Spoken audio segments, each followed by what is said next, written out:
One day, it happens. The moment you've been waiting for, the business that explodes overnight, the investment that multiplies beyond logic, the inheritance that rewrites your life. It feels divine. But fortune, as Machiavelli warned, is a woman. She favors the bold, but abandons the unprepared. Most people think wealth changes them. It doesn't. It exposes them. The undisciplined become reckless. The insecure become loud. The generous become prey. Sudden wealth doesn't create new habits. It amplifies the ones already written into your character. Fortune isn't a gift. It's gravity. It pulls attention, envy, and hunger toward you. And if you don't know how to stand still under that weight, it will crush you. This is what Machiavelli saw in rulers who inherited kingdoms they didn't build. He wrote, "He who becomes prince through fortune alone will maintain his power only so long as fortune favors him." The same law governs money. Those who gain it without building the discipline that creates it lose it faster than they can spend it. Before fortune finds you, prepare yourself. Build virtù, the strength of character, strategy, and self-command that keeps fortune loyal. The Stoics called it premeditatio malorum, to rehearse hardship before it strikes. Because the man who imagines the storm survives it. Preparation is not pessimism, it's power. Before success arrives, write your rules. How will you invest? Who will you tell? How will you respond when people start asking for small favors? Because in the moment, emotion will overrule reason. You need a code before you need courage. The Rothschilds understood this centuries ago.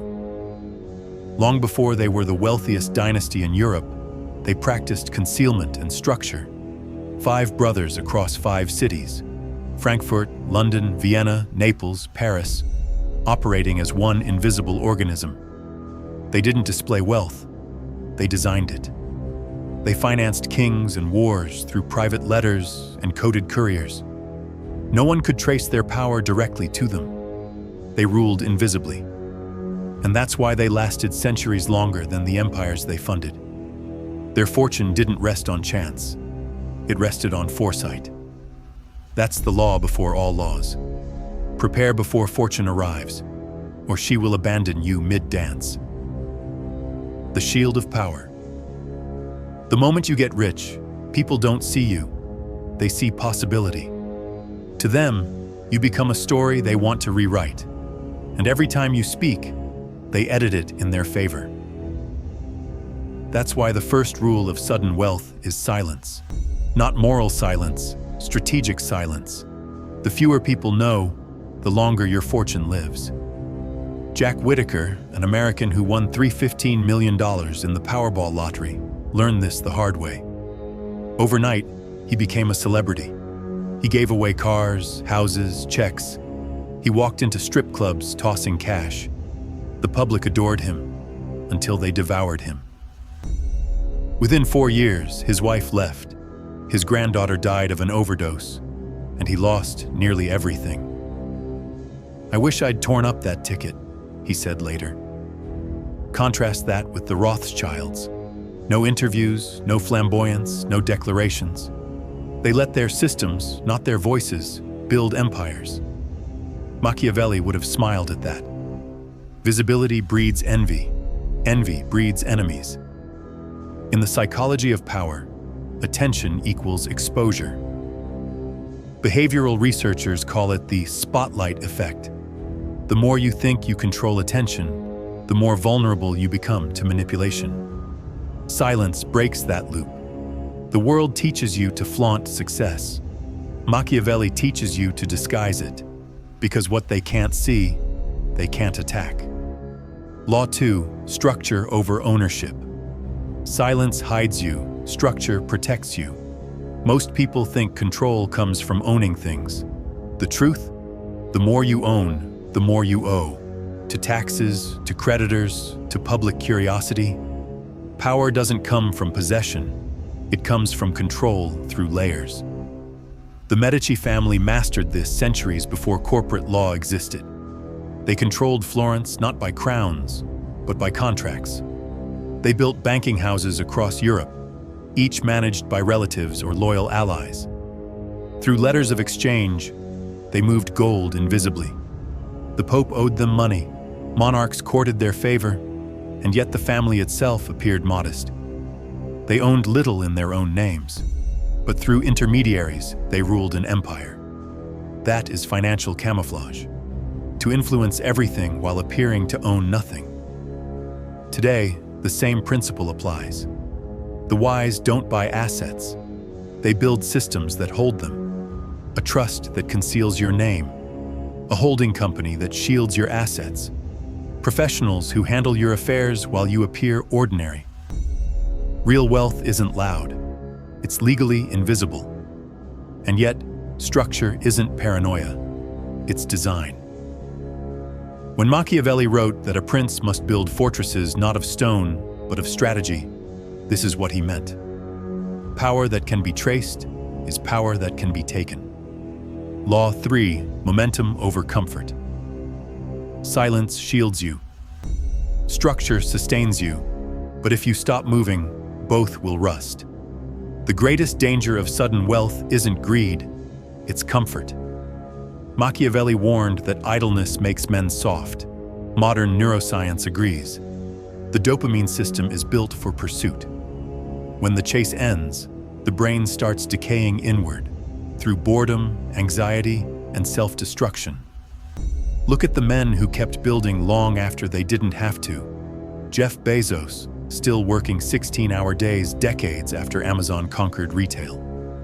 Warren Buffett, reading 500 pages daily in his 90s. They don't work for money. They work for clarity. Momentum keeps your instincts sharp. Work sustains humility. The moment you stop creating, you start decaying. Wealth doesn't die from spending. It dies from stillness. Machiavelli wrote that, "A ruler must always have war in his mind. For you, that war is with inertia. You don't need to fight others. You fight the part of yourself that wants to drift. Keep a rhythm, build, learn, refine, repeat. Not because you need to earn more, but because motion keeps your empire alive." Law 4, kill your debt before it kills you. Wealth isn't freedom if your interest payments own your future. Debt is rebellion inside your walls, an internal enemy wearing your name. High-interest debt, credit cards, personal loans, payday advances, isn't an inconvenience. It's compounding destruction. At 20% interest, your debt doubles every 3.5 years. Every month you wait to pay it off, you're feeding the invader at your gate. Eliminate it first. Every dollar you free from that chain is a guaranteed 20% return. No stock market in history gives you that risk-free, but not all debt is poison. Low-interest leverage, 2% or 3%, can serve you if that capital earns more than it costs. That's strategic borrowing, using the bank's money to generate a higher yield than the rate you pay. The line between foolish debt and strategic leverage is simple. If it buys time, tools, or growth, it's an asset. If it buys emotion, it's a trap. Behavioral economists call this the present bias. Our brains discount future pain in exchange for present pleasure. That's how you justify manageable interest, until it becomes a noose. Machiavelli said a wise ruler extinguishes internal rebellion before facing external threats.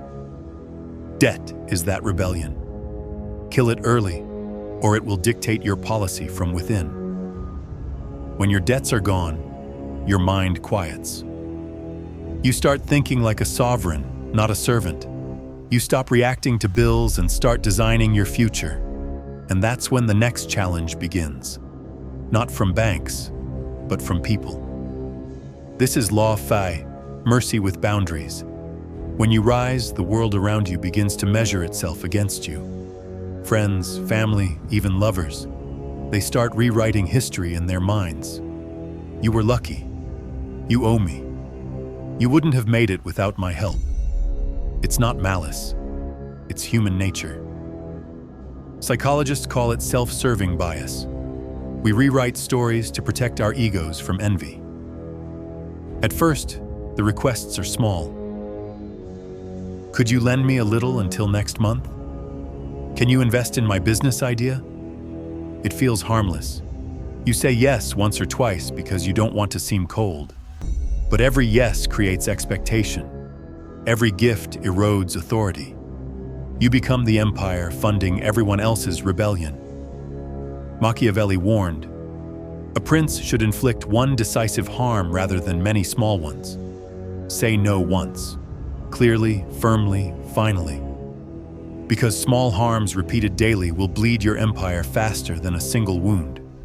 If you must help, help once, and call it a gift, not a loan. The condition, they must never ask again. You preserve dignity on both sides. They feel gratitude, not debt. You feel peace, not resentment. This is strategic compassion, mercy that doesn't compromise control. Mike Tyson ignored that law. He made over $300 million. And within 10 years, it was gone. Not to bad investments, but to generosity. Dozens of dependents, endless requests, friends who turned into creditors. He was not robbed by thieves, but by obligation. True generosity demands boundaries. The Stoics said that pity without wisdom is cruelty in disguise. Helping everyone is often the most selfish act, because it protects your comfort more than their growth. When you can say no without guilt, you stop enabling dependence and start commanding respect. And if you must give from strength, not weakness. Never as apology, never to buy peace. Mercy without boundaries breeds resentment. Discipline breeds trust. Once you've secured your emotional borders, another enemy emerges from within. Desire, not hunger for power, but hunger for display. The subtle urge to prove that you've made it. This is Law 6. Live off yield, not the heart. Every fortune that vanishes follows the same pattern. A man earns fast, celebrates faster, and burns through the core that sustains him. He tells himself it's temporary, that he's just enjoying life. But each purchase, each indulgence, digs one layer deeper into the foundation. Here's the law. Never consume your capital.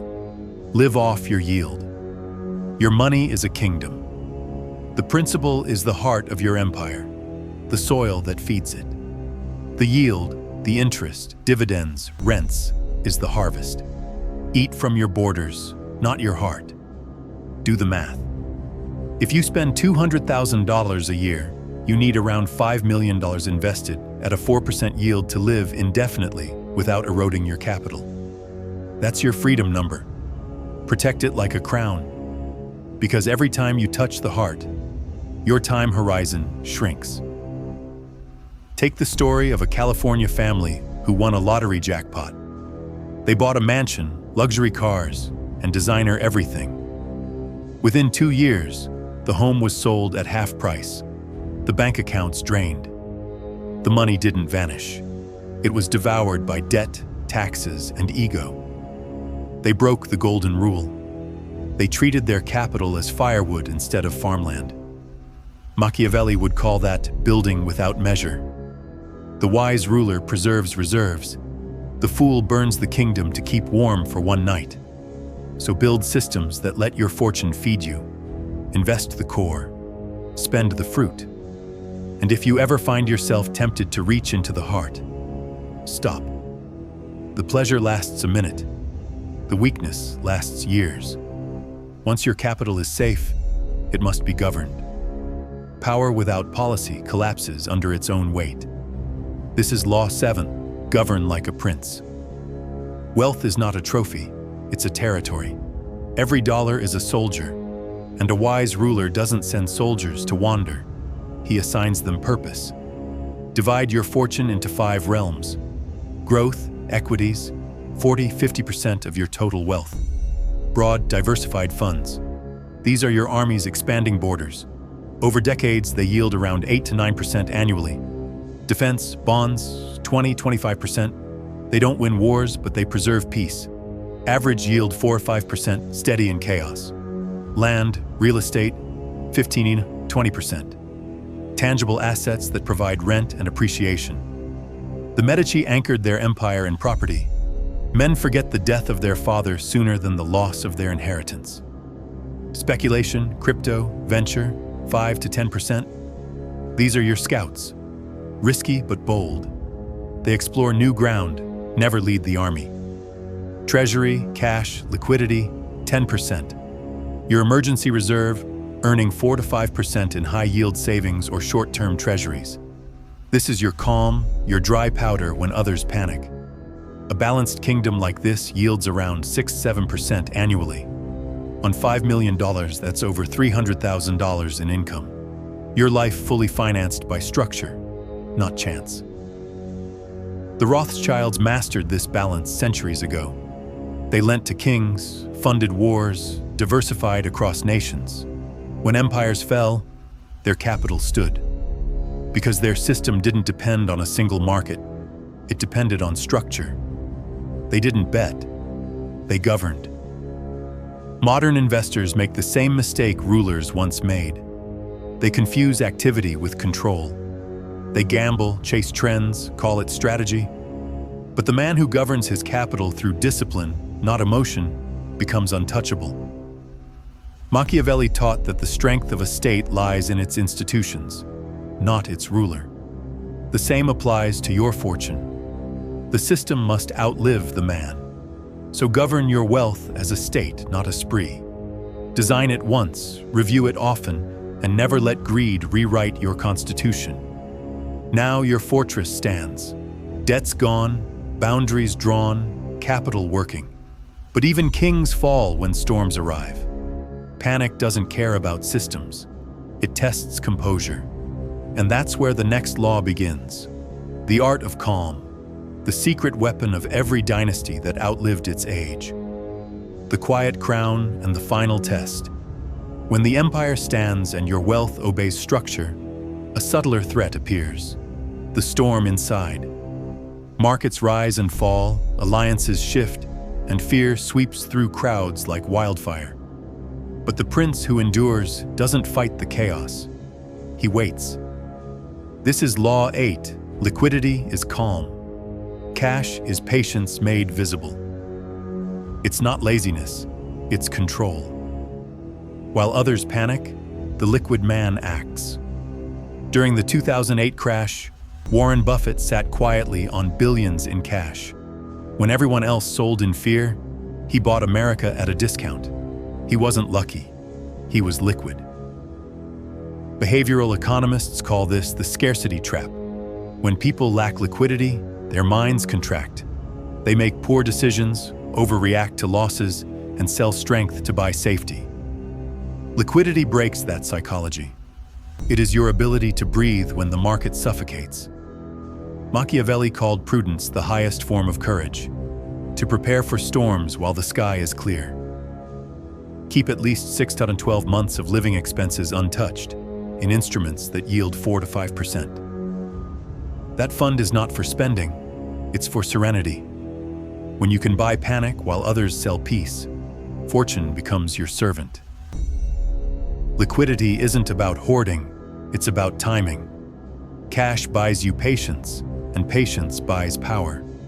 A man with reserves never begs for opportunity, he chooses it.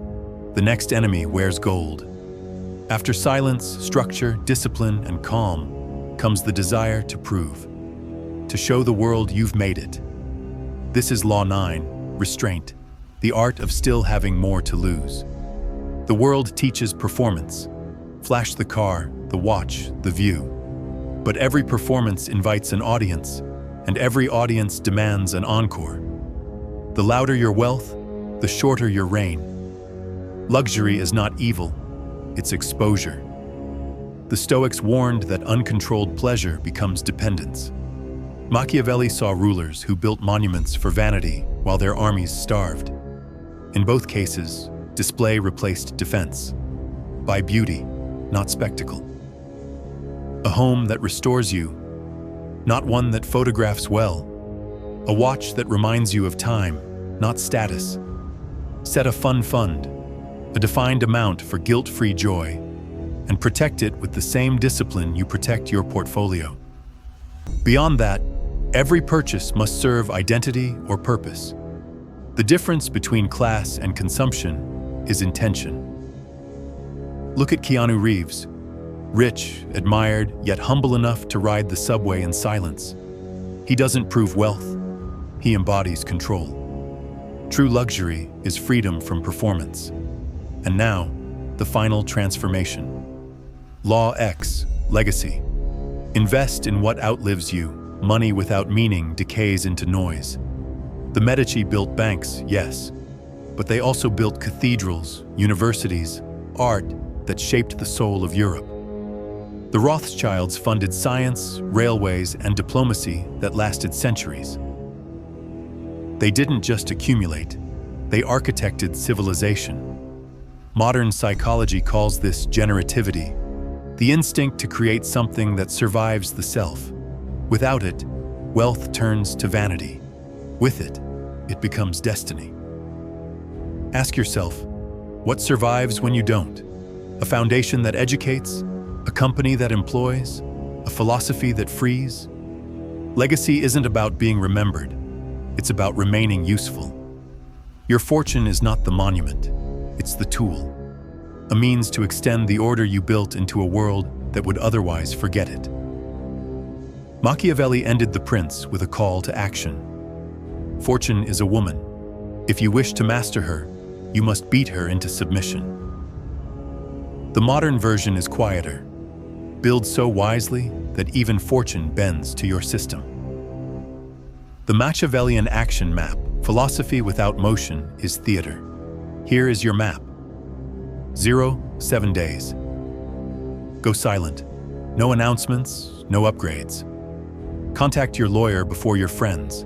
Establish trust. Holding structures, NDAs. Separate liquidity from lifestyle. List every high-interest debt, every liability, every person who might pressure you. 30 days. Eliminate all debt above 10 to 12%. Treat 20% as fire. Extinguish immediately.